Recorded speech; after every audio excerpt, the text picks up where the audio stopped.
नमस्कार और स्वागत है हमारे ज्ञानवर्धक कार्यक्रम के इस नए एपिसोड में। आज हम बात करेंगे मनोविज्ञान की एक बहुत ही रोचक और महत्वपूर्ण धारा के बारे में, प्रसिद्ध धारणाएं जो हमारे सामान्य बोध और वैज्ञानिक दृष्टिकोण के बीच अंतर को स्पष्ट करती हैं। क्या आपने कभी सोचा है कि हम अपने दैनिक जीवन में खुद एक मनोवैज्ञानिक की तरह काम करते हैं? हम हमेशा यह जानने की कोशिश करते हैं कि लोग किसी विशेष तरीके से क्यों व्यवहार करते हैं और इसके पीछे क्या कारण हो सकते हैं। लेकिन क्या सामान्य बोध हमेशा सही होता है? क्या हमारे द्वारा बनाई गई धारणाएं हमेशा विज्ञान के दृष्टिकोण से मेल खाती हैं? आज हम इसी सवाल का उत्तर खोजेंगे और समझेंगे कि मनोविज्ञान किस प्रकार हमारे विचारों और धारणाओं को चुनौती देता है। प्रतिदिन हम सभी लोग एक मनोवैज्ञानिक की तरह कार्य करते हैं।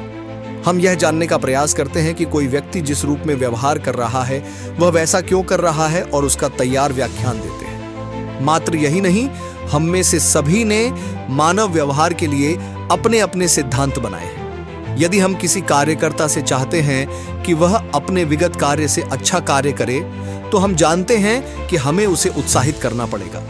आपको संभवतः छरी का प्रयोग करना पड़े क्योंकि लोग आलसी होते हैं। सामान्य ज्ञान, सामान्य बोध पर आधारित मानव व्यवहार के ऐसे सिद्धांतों का वैज्ञानिक अध्ययन करने पर वे सही तथा सही नहीं भी हो सकते हैं। वास्तव में आप पाएंगे कि मानव व्यवहार की सामान्य बोध आधारित व्याख्याएं अंधकार में तीर चलाने जैसी होंगी एवं बहुत कम व्याख्या कर पाएंगी। उदाहरण के लिए, यदि आपका प्रिय मित्र कहीं दूर चला जाए तो उसके प्रति आपके आकर्षण में क्या परिवर्तन आएगा?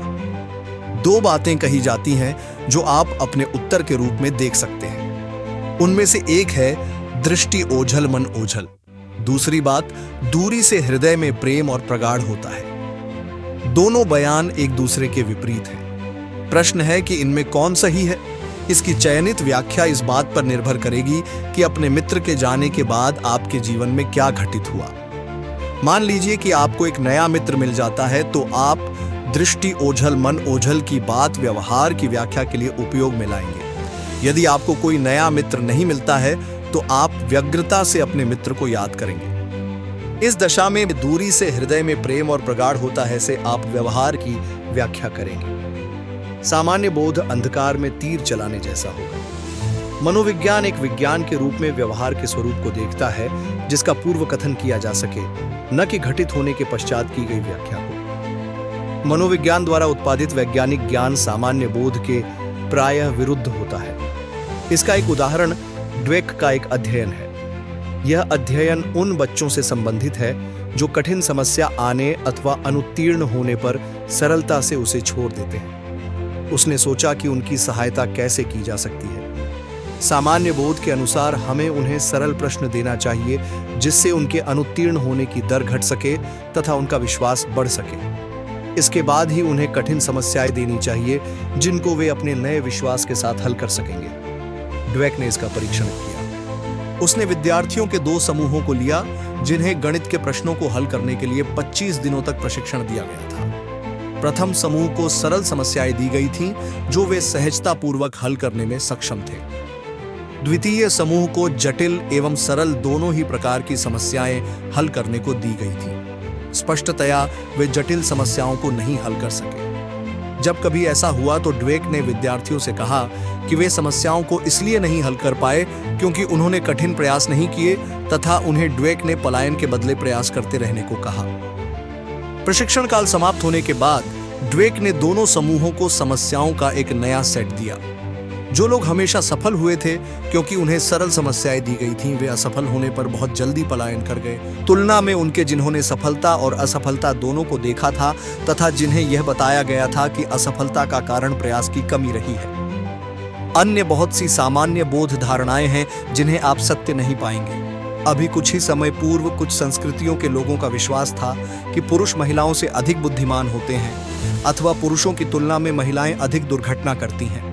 आनुभाविक अध्ययनों से ज्ञात हुआ है कि ये दोनों धारणाएं गलत हैं। सामान्य बोध यह भी बताता है कि यदि किसी व्यक्ति से अधिक श्रोताओं के समक्ष अपनी बात करने को कहा जाए तो उसका निष्पादन सर्वोत्तम नहीं होता है।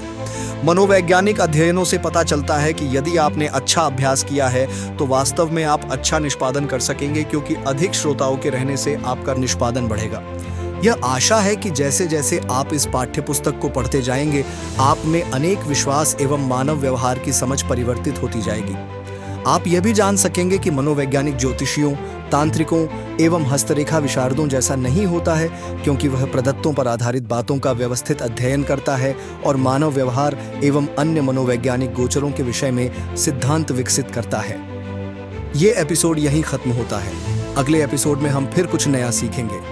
यह एपिसोड प्रस्तुत किया है जॉब क्रिएटर अभिषेक वेरम और उनकी प्रतिभाशाली टीम ने। तब तक के लिए अपना ख्याल रखें और हमें अलविदा कहने की अनुमति दें। ज्ञान का प्रकाश अंधविश्वास के अंधकार को मिटा देता है। सीखते रहिए और जागरूक बनिए। हेलो।